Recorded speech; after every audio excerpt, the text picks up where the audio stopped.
lalaki. May mapagpakong babaloo at magaling sa lahat ng lalaki. Mabuti dahil Isagan.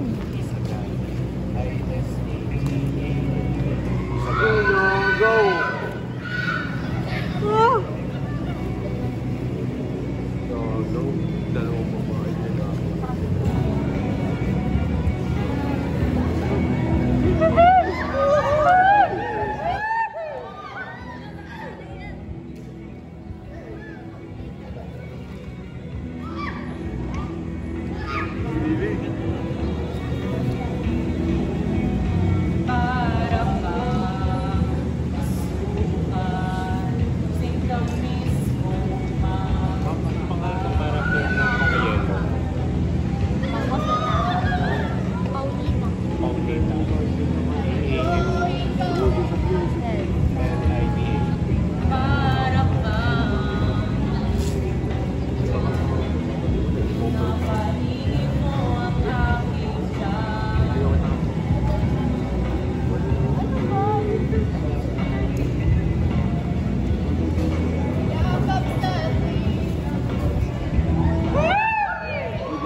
Magtatagal, mga tulay na yan ay magiging bakal na rin.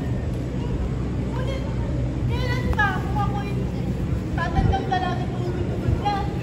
Kalakuhan niyo naman eh. Kailangan naman eh. Sa gani, gusto ko mag-grande, mag-garto, at magandang bahay. Natuluyan pa sila. Ngunit, Nangangarap. simple lamang mo yung gusto mo, Paulina. Simple ka dyan. At saka yung kailangan naalis na tayo.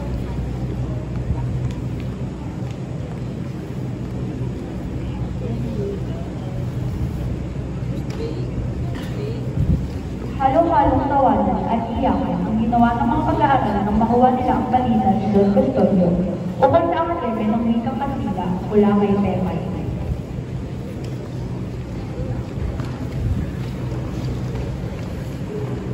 Mga kaibigan, pinagkakalang ko sabihin na ating plano sa Akademya ng Wikang Kastila, ipinilagan na rin ang Custodio.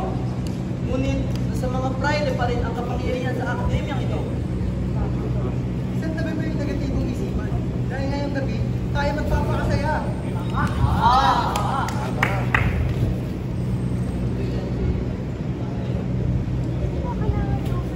May tatlong layunin si Basilio sa araw na iyon. Ang pupunta ng ospital, pumasok sa paaralan upang asikasuhin ng lisensyatura at mangutang kay mga raig para sa kanilang pag-aaral.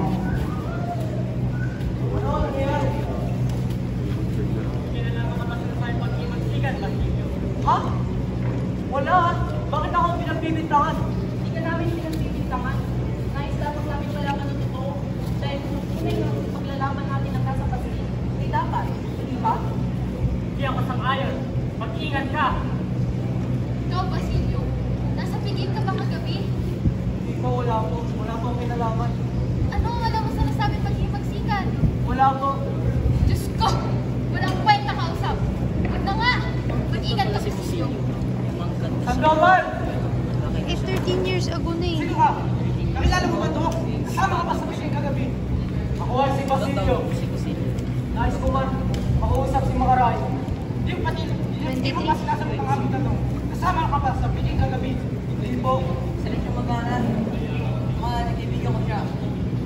Sumala ka sa amin. Maray! Nais ko man mangutang sa'yo. Patubos ko kay Huli para matapos na ang kanyang paghihirap. Ilang problema. Magkabalik na lang ang tahanan. Opo!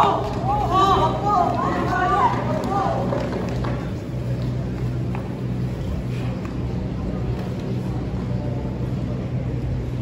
Naku, narinig ninyo na ba? Ang mag-aaral daw ay sasapi sa tulisan. Ito pa, magkakaroon ng himagsikan. Takot ako! Kinausap ko na si Simon at doon ko studio tungkol sa armas sa aking bodega. Ngunit pareho walang hindi pa kita. Inis ako.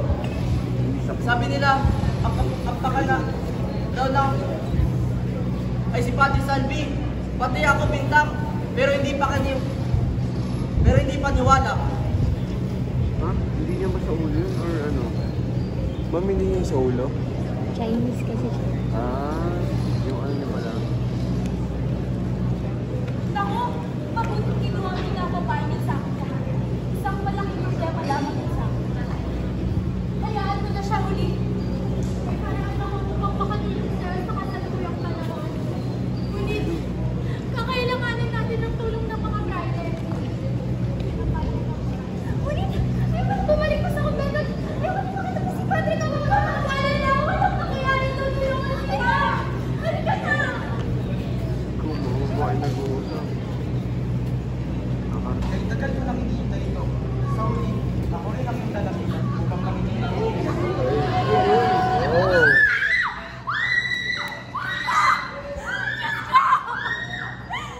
Gabayan niyo po si Oli! Mamakaawa ko! Gabayan niyo po si Oli! Diyos ko!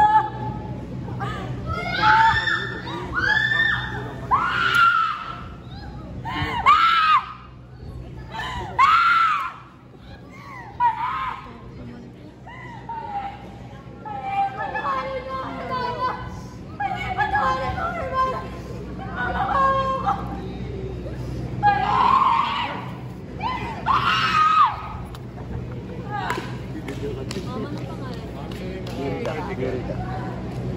Cardigan.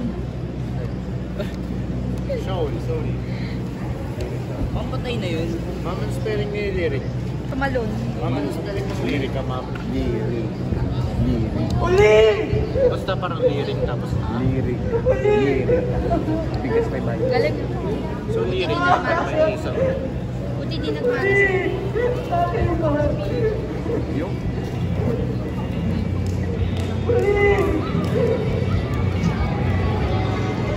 Girlfriend niya ni Basilio.